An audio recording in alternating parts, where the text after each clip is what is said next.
ठीक है। इसके अंदर मेरी वोल्टेज की वैल्यू क्या होगी किसी इंस्टेंट पे। हमेशा जब हम ये सब चीजें निकालते हैं तो किसी पर्टिकुलर इंस्टेंट की बात करते हैं, क्योंकि हमेशा ऐसा नहीं होता कि वो पीक वैल्यू पे हो या अपनी किसी पर्टिकुलर वैल्यू पे हो, क्योंकि एसी हम लोगों ने पढ़ा है अपनी डायरेक्शन को कॉन्टिन्यूसली चेंज करता रहता है। तो हम लोग जनरल फॉर्म में उसको ऐसे ही लेते हैं। एंड देन फर्दर जब हमें किसी पर्टिकुलर टाइम का निकालना होता है, किसी पर्टिकुलर इंस्टेंट का निकालना होता है, तो हम वैल्यू टी की वो वैल्यूज में पुट करके हमारा फाइनल आंसर निकाल लेते हैं। ठीक है, तो मेरी वोल्टेज ये है। ओके। एंड आई की क्या वैल्यू होगी हमारी, I is equals to V by R, Ohm's law से। इसके बाद हम लोग जब उसकी वैल्यू पुट कर देंगे, क्योंकि ये हमारा एसी सर्किट की बात हो रही है, तो हम क्या कर सकते हैं, वी की जगह पे हम लोगों ने V naught sine omega T लिख दिया। एंड रेजिस्टेंस की वैल्यू तो कांस्टेंट ही रहती है। ठीक है, तो आई नॉट की वैल्यू आ गई वी नॉट बाय आर, ये हमारी मैक्सिमम वैल्यू है करंट की। ठीक है, ये हमारी मैक्सिमम वैल्यू हो गई।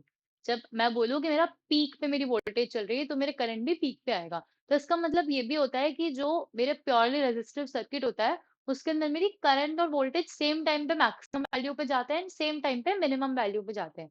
यानी उनका जो फेज होता है वो जीरो होता है। ठीक है, एंड ये मेरा फाइनल फॉर्मूला आ गया आई का।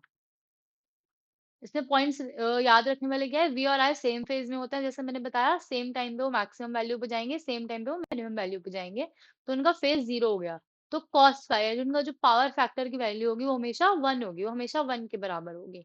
एंड पावर कंजम्पशन मेरा मैक्सिमम होता है प्योरली रेजिस्टिव सर्किट के केस में। देन इम्पिडेंस, इम्पिडेंस हम लोगों ने पढ़ा है जब हम लोग एक रेजिस्टर, कैपेसिटर और इंडक्टर को साथ में कनेक्ट कर लेते हैं। ठीक है, तो जो मेरी नेट रिएक्टेंस या रेजिस्टेंस की वैल्यू आती है उसको हम इम्पिडेंस बोलते हैं, हम आगे भी इसके बारे में पढ़ेंगे। तो प्योरली रेजिस्टेंस रेजिस्टेंस में ऑब्वियसली अगर इंडक्टर या कैपेसिटर नहीं है, मेरी इम्पिडेंस की टोटल वैल्यू सिर्फ रेजिस्टर की वजह से होगी, जो कि आर के बराबर होगी। सेकंड क्या है हमारा, single phase purely inductive circuit, इसके अंदर बस एक इंडक्टर लगा हुआ है। ठीक है, तो अब इस केस में क्या होता है ना, जो मेरी वोल्टेज होती है वो लीड करती है। ठीक है, बाय पाई बाय टू। ठीक है, यानी करंट पाई बाय टू से लैग करता है। तो इसके अंदर मेरा जो मैंने बताया था कि मेरी मैक्सिमम और मिनिमम वैल्यू, ऐसा नहीं होता है, इसमें मेरी आई और वी की जो वैल्यू होती है वो साइमल्टेनियसली नहीं चलती है, इनके बीच में पाई बाय टू का फेज गैप होता है। ठीक है, तो सेम टाइम में इनकी मैक्सिमम मिनिमम वैल्यूज रीच नहीं होगी। तो अगर मैं वी की वैल्यू लूं, V naught sine omega T, ठीक है, तो अब मेरी आई की वैल्यू क्या होगी वो हम यहाँ डिराइव करेंगे। अगर v की value V naught sine omega T है, तो आई क्या होगा, इंडक्टिव सर्किट के अंदर क्या होता है, v को हम कैसे लिखते हैं, एल इंटू में D I by D T. तो यही यहाँ पर एक्सप्रेशन लिख दिया।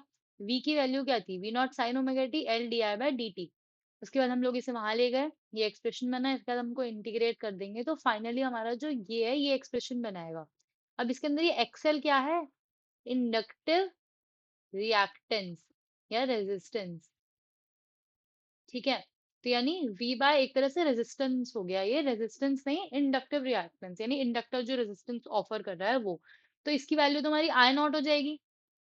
ठीक है, ये देखो आई नॉट की वैल्यू क्या हो जाएगी, वी नॉट बाय एक्सएल।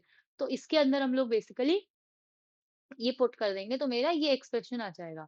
अब ये ऑब्वियस भी था जब मैंने बोला कि अगर मेरा करंट जो है वो क्या कर रहा है, बैक है, यानी उससे लैग कर रहा है वोल्टेज से, तो यानी वो पाई बाय टू पीछे होगा करंट से। तो अगर मेरी वी नॉट का जो एक्सप्रेशन था, सॉरी वी का जो एक्सप्रेशन था वो V naught sine omega T था, तो उसके हिसाब से मेरी करंट का क्या होगा, जो मेरा एक्सप्रेशन होगा sine omega T. And as I am saying कि मेरा जो वोल्टेज है वो लीड कर रहा है, यानी उससे पाई बाय टू फेज पे आगे है, तो ये पाई बाय टू पीछे होगा।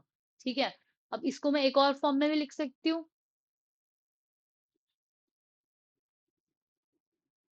अगर मैं यहाँ लिख दूं कि V naught sine omega T, and इसके अंदर मेरा जो वोल्टेज है वो इस फेज में है, यानी omega two plus pi by two में, तो ये आई का क्या आ जाएगा, मेरा expression I is equals to I nought sine omega T आ जाएगा, क्योंकि यहाँ पर भी हम देखेंगे तो जो मेरा वोल्टेज है वो पाई बाय टू से लीड कर रहा है। ठीक है, तो अब यहाँ पे जो मेरे फाई की वैल्यू वो 90 है, तो कॉस फाई जीरो होता है, तो मेरा पावर फैक्टर जीरो हो जाएगा। Average power is zero. And inductive reactance की जो वैल्यू होती है वो इम्पिडेंस के बराबर होती है, क्योंकि अगर इसमें सिर्फ एक इंडक्टर है तो उसी के तरफ से सिर्फ नेट रेजिस्टेंस आएगी, जिसकी वैल्यू मेरी होती है ओमेगा एल। ओके, थर्ड कैसा हो गया मेरा, सिंगल फेज प्योरली कैपेसिटिव, यानी अब यहाँ पे इंडक्टर या रेजिस्टर की जगह पे एक कैपेसिटर लगा हुआ है।